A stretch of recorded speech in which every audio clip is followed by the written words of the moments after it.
یو آیات مبارکه او ستا مرګ او ډایرک جنت ته تلل دا زنه ما د جناب محمد رسول الله صلی الله علیه وسلم یو حدیث مبارکه ستاسو خدمت کې به پیش کوم او ستاسو خدمت کې گزارش ته چې د آیات مبارکه یاد کړئ د خپل ملګرو سره ضرور شیر کړئ ځکه چې ډیرو ملګرو ته د دې اکثر پته نه وي چې دا چا په عمل کې راشي او څوک په دې باندې عمل شروع کړي نو زما لپاره به هم د خیر ذریعہ جوړ شي او ستاسو لپاره به هم د خیر ذریعہ جوړ شي هغه کم یو آیات ته چې کله هغه ته هر فرض مانځنه وروسته وي نو ستا مرګ او ډایرک په جنت کې داخليدل دا زنه ما د جناب محمد رسول الله صلی الله علیه وسلم روایت ده حدیث مبارک کې نبی علیہ الصلوۃ والسلام فرمایي چې کوم یو انسان د هر فرض مانځنه وروسته یو ځل آیات الکرسی کوم چې په درېمه سپاره کې دا هر سړي هر یو مسلمان ته د آیت مبارکه دا یاد وي دا یو ډیر عظیم آیات دی د قران مجید نو کوم یو انسان چې د هر فرض مانځنه وروسته یو ځل آیت الکرسی وي د او د جنت په منځ کې صرف تمیز راوستون کې څه دی هغه د ژوند دی چې کله دی وفات شو او د دنه روح اوته دی الله رب العالمین ډایرک په جنت کې داخل کړي دا حدیث مبارکه دی د نبی کریم صلی الله علیه وسلم نو فکر د چې دا مختصر عمل له په دې باندې موږ عمل وکړو او په خپل عمل کې راولو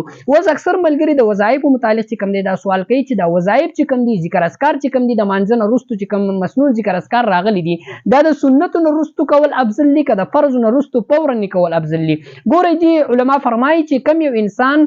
د فرض او د سنتو په منځ کې کوم دی ډیر زیات وقفه کول نه دی پکارو ډیر وګړه وقفه چې ډیر وګړي دعاګانې سره غواړي یا چې کوم دی وګړو ذکر اسکار کوي د سنتو او د فرض په منځ کې دا افضل نه دی افضل دا دی چې د فرض او د سنتو په منځ کې وګړه وقفه هغه نه کړلې شي صحیح ده نو که انسان د سره او آیت الکرسی چې کوم دا خو مختصر آیات ډیر وګد نه دی نو که سړی د فرض مانځنه وروسته فورا وای نو په دې کې څه حرج نشته دی صحیح ده په دې کې څه هغه منیت چې کوم دی هغه نشته دی دغه شان دی که انسان نه دا پاتې شي او د سنتو نه وروسته بیا کوي نو هم کولای شي ځکه چې دا به داسې ګڼل کېږي لکه دا چې د فرضو نه وروسته وکړلی شي ځکه سنت چې کوم دي دا هم د مانځه د تکمیلي یو ذریعه ده په دې باندې مونځ چې کوم دی هغه کاملېږي دا هم د مانځه یو حصه ده نو که سړی د فرضو نه وروسته وکړي نو هم کېږي او که د سنتو نه وروسته وکړي نو هم کېږي صحیح ده او په دته به دته هغه اجر او ثواب میلاویږي نو پکار ده چې د آیات مبارکه یاد کو او د هر فرض مانځه نه وروسته آیت الکرسی ضرور وایو السلام علیکم ورحمت الله وبرکاته